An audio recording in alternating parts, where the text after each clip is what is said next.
Nemesio El Mencho Oseguera Cervantes, the long-feared leader of the Jalisco New Generation Cartel (CJNG), and one of the world's most wanted drug traffickers, has been confirmed dead following a major Mexican military operation on Sunday, February 22, 2026. Mexican authorities, including the Secretariat of National Defense, stated that special forces conducted a raid in the town of Tapalpa, Jalisco State, roughly 2 hours southwest of Guadalajara, aiming to capture him. During the intense clash, El Mencho was seriously wounded. He was airlifted toward Mexico City for medical treatment but died en route. Several of his associates were also killed in the operation, with reports varying slightly, four at the scene and others during transfer, and some military personnel injured. This marks a massive blow to the CJNG, widely regarded as Mexico's most powerful and violent cartel, responsible for vast fentanyl trafficking into the U.S., extortion, fuel theft, and brutal turf wars. El Mencho, a former police officer turned kingpin, had evaded capture for years despite a multi-million-dollar U.S. bounty and being on the DA's most wanted list. The killing has triggered widespread chaos across Mexico. CJNG-linked gunmen set up roadblocks, narcobloqueos, by burning vehicles in over 20 states, with hundreds of incidents reported. Violence erupted in Jalisco, Michoacán, Guanajuato, and other areas, including torched cars, shootouts, and at least a dozen confirmed deaths, including National Guard members. Schools were canceled in multiple states. Airports, like Puerto Vallarta, saw flight disruptions, and authorities urged people to shelter in place and avoid highways that U.S. tourists and residents have been affected, with some stranded in beach towns amid the unrest. The U.S. provided intelligence support for the operation, per White House statements.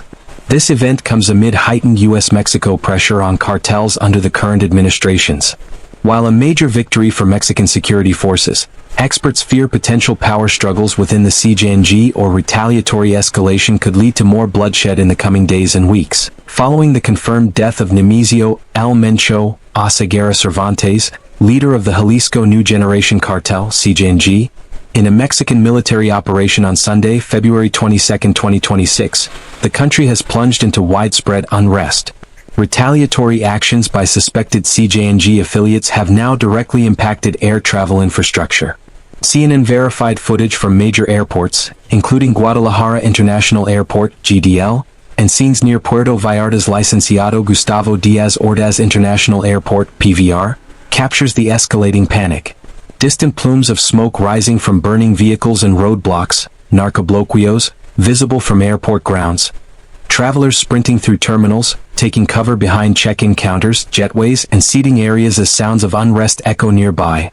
Passengers abandoning luggage and barricading themselves in lounges amid reports of gunfire and chaos in surrounding areas.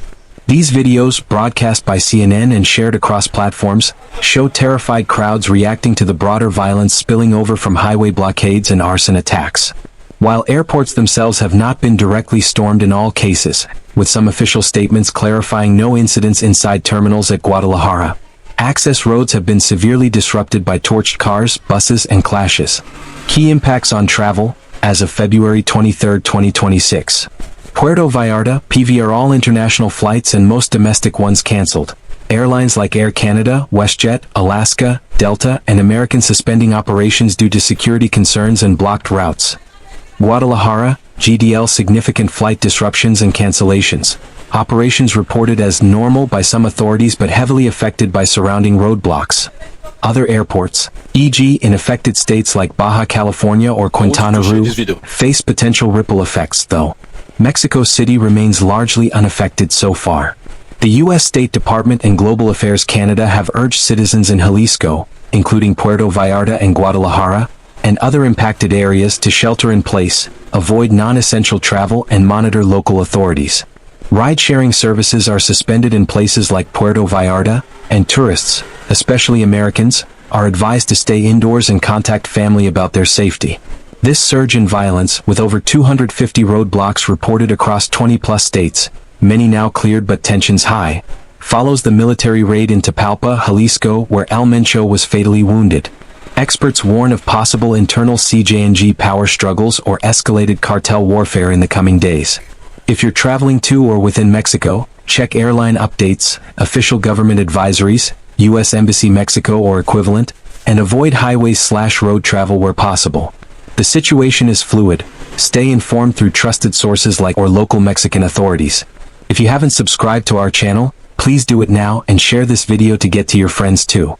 In a horrific escalation of violence in Nigeria's northwest, armed men, locally known as bandits, launched a brutal overnight assault on Tungan Duts village in the Bukwiyam local government area of Zamfara state, killing at least 50 people and abducting several women and children. The attack began late Thursday evening, February 20, 2026, and continued into early Friday morning. According to state lawmaker Hamisu A. Faru representing Bukwiyam South, the gunmen arrived on motorcycles, set fire to homes and buildings, and opened indiscriminate fire on residents attempting to flee. They targeted the remote community, blocking escape routes and moving between nearby villages in a coordinated raid. Casualties.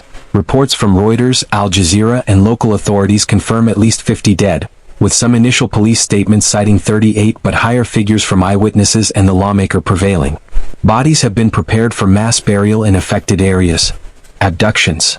Several women and children were kidnapped during the chaos. The exact number remains unclear as officials continue compiling lists of missing persons. Abductions for ransom are a common tactic in the region's banditry. Aftermath. Survivors described hours of terror with no immediate security response in the isolated location. Calm has reportedly returned to the area with police now patrolling, but fear persists among residents. Zamfara state and the broader northwest have long suffered from banditry, armed criminal groups operating from forest hideouts like Gando Forest, engaging in killings, kidnappings, cattle rustling, and extortion. This latest massacre highlights the ongoing failure to curb the violence despite government promises and military operations. The African Union has strongly condemned the attack, with Chairperson Mahmoud Ali Yusuf calling for the immediate and safe release of all abductees and urging stronger collective action to protect civilians across the continent. Somalia has also issued a statement denouncing the killings. Nigeria's federal government faces mounting criticism over insecurity in the region, where such raids have become tragically routine. Residents in Zamfara and neighboring states are urged to remain vigilant, report suspicious activity, and follow local security advisories. This is a developing story. Casualty figures may rise as more details emerge. If you have loved ones in Zamfara or the Northwest, contact local authorities or family for updates. Our thoughts are with the victims, their families, and the communities enduring this relentless terror. This is Nunny Fight C4. Please like and subscribe. In a moment of profound relief and joy, 12 Palestine Action activists, including several who endured prolonged hunger strikes while in custody, were released on bail Friday, February 20, 2026.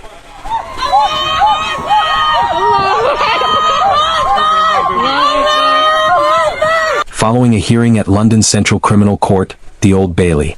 The group, part of the larger Filton 24 defendants, faced charges related to a direct action raid on August 6, 2024, at an Elbit Systems factory in Filton, near Bristol.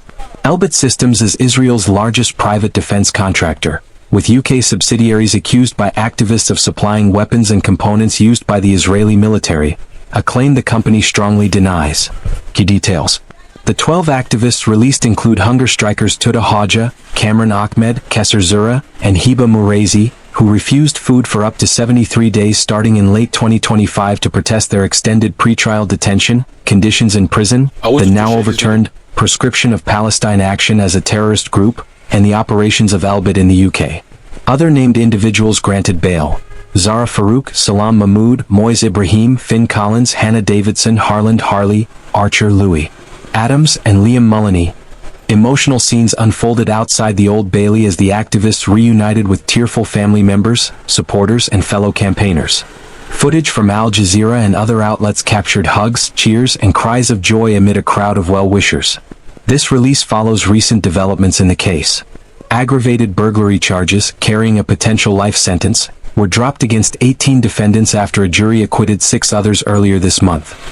Most of the Filton 24 are now on conditional bail, with only one remaining in custody pending trial. The activists still face lesser charges, including criminal damage and violent disorder, with linked trials ongoing.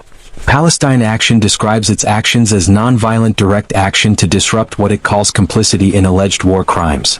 The group's deprescription in the UK earlier this year, following a high court ruling, and the collapse of some prosecution arguments have been hailed by supporters as victories against politically motivated charges.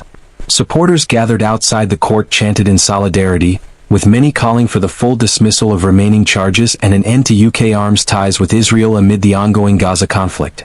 The situation remains sensitive, with trials set to continue.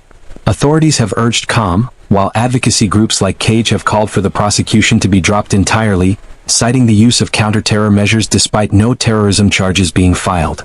This developing story highlights tensions around protest rights, arms trade, and international solidarity in the UK. Our thoughts are with the families and all those affected. If you're following this closely, always come to our channel for any further court developments. Thank you for watching, like and subscribe.